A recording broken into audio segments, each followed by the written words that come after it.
adoração. Aí eles começavam a cantar e gritar. 1 Samuel 4:22. E Cabode, lá se foi a glória de Israel. Tomaram a glória de Israel. Mas Deus não desiste. Capítulo termina 1 Samuel 4:22. A glória foi levada. Os filisteus não suportam, devolve, mas eles não valorizam. 20 anos à toa. Capítulo 5 de 2 Samuel. Davi assume o reino de Israel. Aí Davi diz: olha, eu tenho o trono, tenho a coroa, tenho o poder, mas a glória de Deus me faz falta. Eu vou buscá-la, eu vou trazer de volta. Aí conquista Jerusalém e diz: a glória de Deus tem que voltar, que agora tem uma base. Aí vai buscar a arca. Quando a arca vem chegando, eu acho lindo isso. Até o rei, a maior autoridade, perde o protocolo, começa a saltar, começa a dar glória, começa a cair no chão. Os crentes frios diziam: o rei está doido não. É que quando a presença de Deus está, até a alta patente quebra protocolo. Cadê os crentes pentecostais que quer quebrar protocolo neste culto, nesta noite?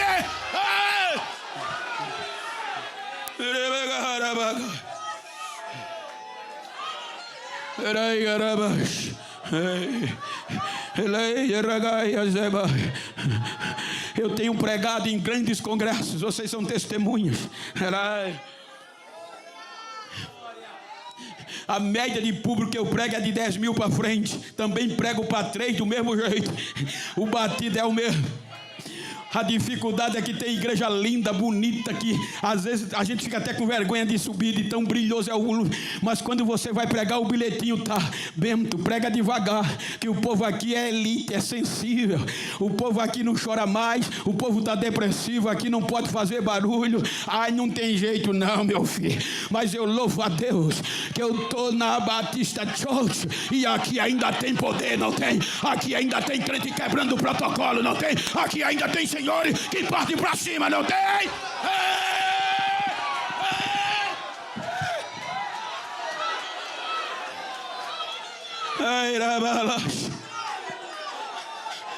Se escandalizem, não. Tem doutores que me dizem: Bento, tu chegou no ápice. Me aconselham não falar mais línguas estranhas. Isso não dá mais, não é mais cabível no século 21. Agora é coach e é bonito. Tu prega fora do país 3 vezes por mês, porque não consigo atender mais. Nos maiores congressos, nas maiores convenções, eu recebo convite.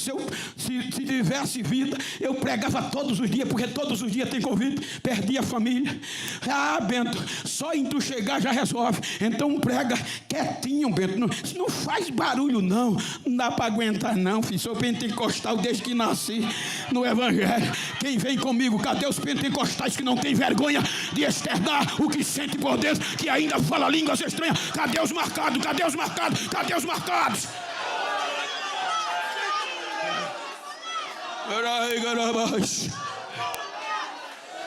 Esqueceram?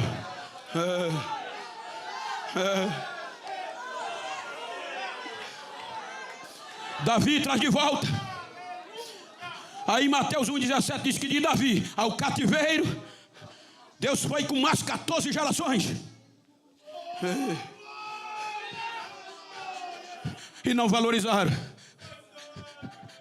As 14 gerações de Davi terminam em Jeremias, capítulo 52, versículo 13.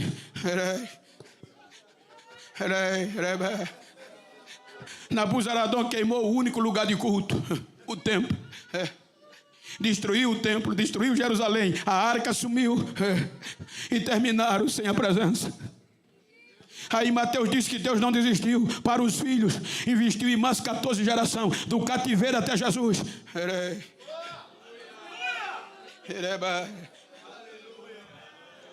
Aí Lucas diz que no tempo antes de Jesus, no período intestamentário, poucos anos antes dele chegar, entre 30 anos antes, até ele chegar, havia um esfriamento, a corrupção total. Não se valorizavam mais, davam mais valor às tradições humanas do que à lei de Deus. Aí tinha um crente velhinho que ainda esperava algo novo e dizia: Senhor, não deixa eu morrer não, sem ver a tua glória de novo, sem ver a tua glória entrar em Jerusalém.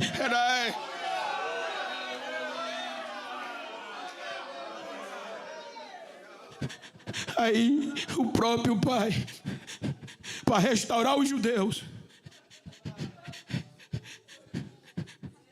porque Paulo, escrevendo aos Efésios, capítulo 2, versículo 11, melhor, redonda, capítulo 2, versículo 12, para arredondar, vamos repetir, Efésios 2, 11 e 12, olha o que ele fala de nós, quando ele escreve para os gentios de Éfeso. Ele vai dizer, capítulo 2, versículo 11, por favor. Portanto, lembrai-vos, escrevendo para os gentios já convertidos, que vós, no outro tempo, eram gentios na carne, chamados de circuncisão, imundos, pelos que na carne se chamavam circuncisão, os judeus, que eram chamados de puro e nós de impuro. Aí ele diz, naquele tempo, no versículo 12, que naquele tempo a gente estava sem Cristo, separado da comunidade de Israel, e estranho às alianças da promessa, não tendo esperança e sem Deus no mundo. Diz alguns historiadores que nos dias de adoração, os judeus só eles vinham adorar. Tinha uma plaqueta antes do templo com um nome em garrafais: gentios não entra. Então só entrava judeus, tanto homem como mulher. Então só me permita, pastor, aí vinham aqui o primeiro pátio, as mulheres ficavam embaixo, os gentios fora, não tinha direito. As mulheres ficavam aqui e os homens vinham para aqui. Os homens se viravam e diziam: obrigado, Deus, por não sermos mulher nem sermos gentios. Daqui para frente só sacerdote. Os sacerdotes adoravam. Daqui para frente só por sorteio, e só um tinha o direito de entrar no lugar santo. Só sangue de Abraão. A gente estava fora. A gente era escravo, era estrangeiro. A gente não tinha passaporte.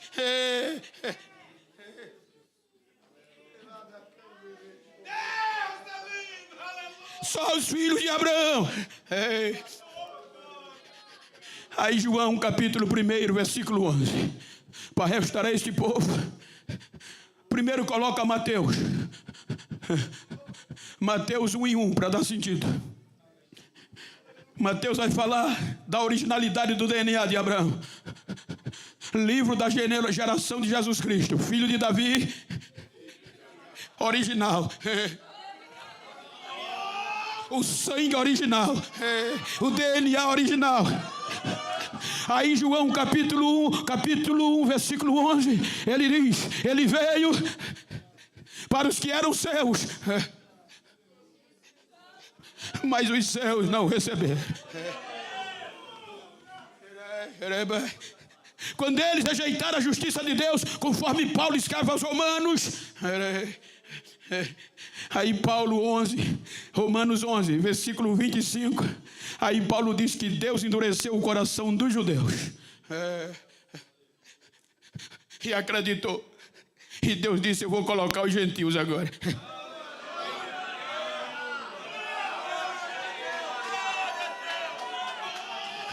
Porque eu não quero, irmãos, que ignoreis esse segredo, para que não presumais em vós mesmos, que o endurecimento veio em parte a Israel, até que a plenitude dos gentios haja entrado.